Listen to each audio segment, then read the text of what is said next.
Good morning. എല്ലാവർക്കും സുഖാണോ? രാവിലെ സമയങ്ങളിൽ വീടിനകത്തോട്ട് എത്രത്തോളം സൺലൈറ്റിന് കയറി ചെല്ലാൻ പറ്റുമോ അത്രത്തോളം ഞാൻ ഓപ്പൺ ചെയ്തിടും വിൻഡോസും വാതിലുകളും ഒക്കെ.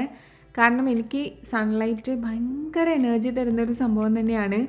അത് എല്ലാവർക്കും എനർജി കിട്ടുന്നുണ്ട്, പക്ഷെ എത്ര പേര് അതിനെ റിയലൈസ് ചെയ്ത് ഓരോ മൊമെൻറ്റും അത് എൻജോയ് ചെയ്യേണ്ടതെന്ന് എനിക്കറിയില്ല. ഞാൻ പക്ഷേ കറക്റ്റായിട്ട് സൺലൈറ്റിൻ്റെ ആ ഒരു എനർജീനെ എൻജോയ് ചെയ്യുന്ന ആൾ തന്നെയാണ്. രാത്രി സമയം മുഴുവനും അടഞ്ഞു കിടന്ന് ജനലും വാതിലൊക്കെ കംപ്ലീറ്റ് ആയിട്ട് ഇങ്ങനെ തുറന്നിടുമ്പോൾ വീടിനകത്തൊരു പ്രത്യേക പോസിറ്റിവിറ്റിയും ഒരു തെളിച്ചമൊക്കെ വരും. സച്ച ഒരു വീഡിയോ ഗെയിമിൻ്റെ ഫാനാണ്. സോ ആളുടെ പണിപ്പുരയാണ് ഇതാ ഈ കാണുന്നത്.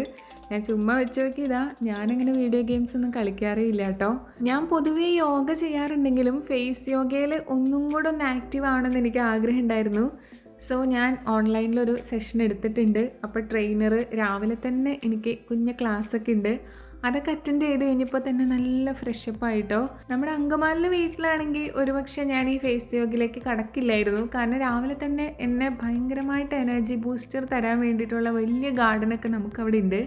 പക്ഷെ ഇവിടെ നമ്മൾ നമ്മുടെ മെൻ്റൽ പീസിനെ പ്രയോറിറ്റൈസ് ചെയ്യാൻ വേണ്ടി നമ്മൾ തന്നെ കുറേ കാര്യങ്ങൾ കണ്ടെത്തണം എന്ന് പറയുന്ന പോലെ യോഗ എനിക്ക് ഭയങ്കര ഇഷ്ടമുള്ളൊരു കാര്യമായതുകൊണ്ട് ഫേസ് യോഗയും കൂടെ തുടങ്ങാം, അതും കൂടെ പഠിച്ചെടുക്കാമെന്ന് വിചാരിച്ചു. നമ്മളിപ്പം യോഗ ചെയ്യുന്ന ആൾക്കാരാണെങ്കിൽ കൂടിയും ഫേസ് യോഗയ്ക്ക് കൃത്യമായിട്ടുള്ള ഒരു ക്ലാസ്സും കാര്യങ്ങളൊക്കെ കിട്ടിയാലാണ് നന്നായി നമുക്കത് ചെയ്യാൻ പറ്റുക. ഫേസ് യോഗ പ്രത്യേകിച്ച് ഒരാളുടെ ട്രെയിനിങ്ങിൻ്റെ അണ്ടറിൽ ചെയ്യുന്നതായിരിക്കും ഏറ്റവും ബെറ്റർ. പിന്നെ പഠിച്ചെടുത്താൽ ഒറ്റയ്ക്ക് ചെയ്യാവുന്നതേ ഉള്ളൂ. എനിക്ക് അപ്ഡേറ്റ് ഒന്നും തരാറായിട്ടില്ല, കാരണം ഞാൻ തുടങ്ങിയിട്ടുള്ളൂ. അപ്പോൾ എല്ലാവർക്കും ഹാവ് എ നൈസ് ഡേ.